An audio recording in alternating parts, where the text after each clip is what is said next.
Hello friend, তোমরা সবাই কেমন আছো? আশা করি সবাই খুব ভালো আছো। আমি প্রকাশ নতুন একটা রেসিপি নিয়ে হ্যাপি কুকিং তোমাদের সামনে। সবার প্রথমে আমি কিছু ডিমকে বয়েল করে নেব। ডিমগুলো দেখতেই পাচ্ছ, আমি অনেকগুলো ডিম নিয়ে নিয়েছি। তোমাদের যেগুলো যেরকম ইচ্ছে তোমরা সেরকমই নিয়ে নিতে পারো।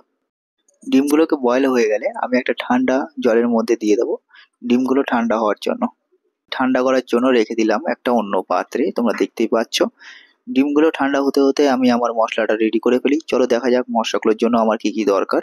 সবার প্রথমে আমি একটা প্যান নিয়ে নেবো। প্যানের মধ্যে হালকা অয়েল ঢেলে দেবো, তোমরা দেখতেই পাচ্ছ। এরপর আমি দিয়ে দেবো আদা বা জিঞ্জার। এর উপরে দিয়ে দিলাম গার্লিক কেটে রাখা বা ছুলে রাখা। খুব স্লো ফ্লেমে আস্তে আস্তে এগুলোকে আমি ফ্রাই করতে থাকবো, একদম হালকা ফ্রাই। এর উপরে আমি দিয়ে দেবো কিছু গ্রিন চিলি। যে যেরকম ঝাল পছন্দ করো সে সেরকম ভাবে দিতে পারো।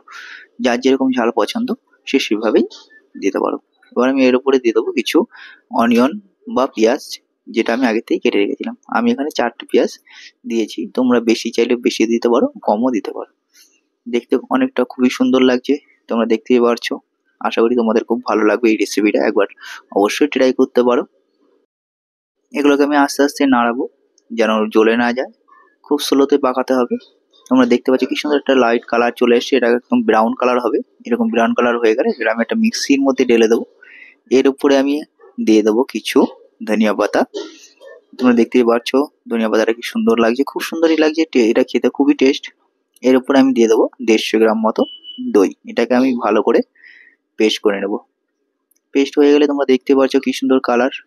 দেখতে যেরকম কালার সুন্দর, খেতে এর থেকে আরো বেশি মজা। তোমরা একবার নিশ্চয়ই ট্রাই করবে।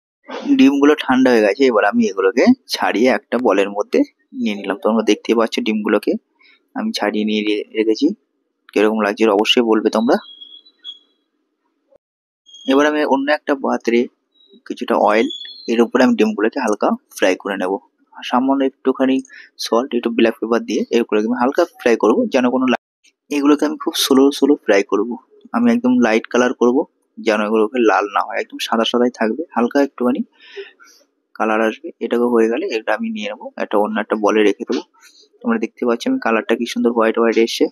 আমি একটা প্যান নিয়ে নেবো, প্যানের মধ্যে কিছুটা অয়েল, এর উপরে আমি দিয়ে দেবো কিছুটা শুকনো লঙ্কা আর তেজপাতা।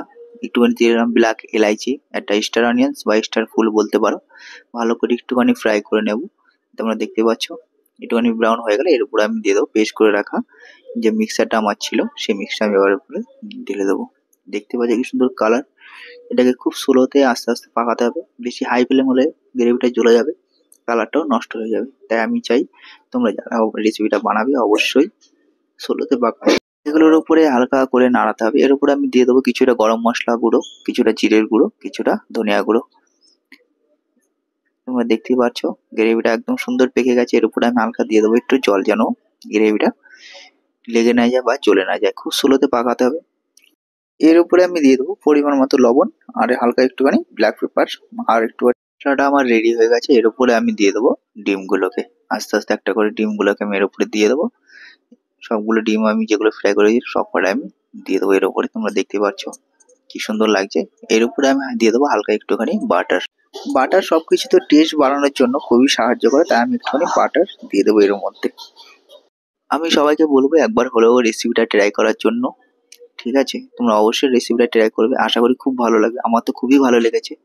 দেখতে যেরকম সুন্দর, খেতে এর থেকে আরো বেশি টেস্টি। একবার খেলে তোমরা তো অন্য কোনো রেসিপি ভুলেই যাবে। যা লাগবে তোমাদের কি বলবো, একদম অসম। থ্যাংক ইউ সো মাচ সবাইকে ভিডিও দেখার জন্য। তো ভালো লাগলে অবশ্যই লাইক কমেন্ট শেয়ার করতে ভুলো না। আমি প্রকাশ নতুন একটা রেসিপি নিয়ে আবার আসবো অন্য একটা ভিডিওতে। তো কেমন লাগলো অবশ্যই জানাবে আমাকে কমেন্ট করে। থ্যাংক ইউ সো মাচ সবাইকে।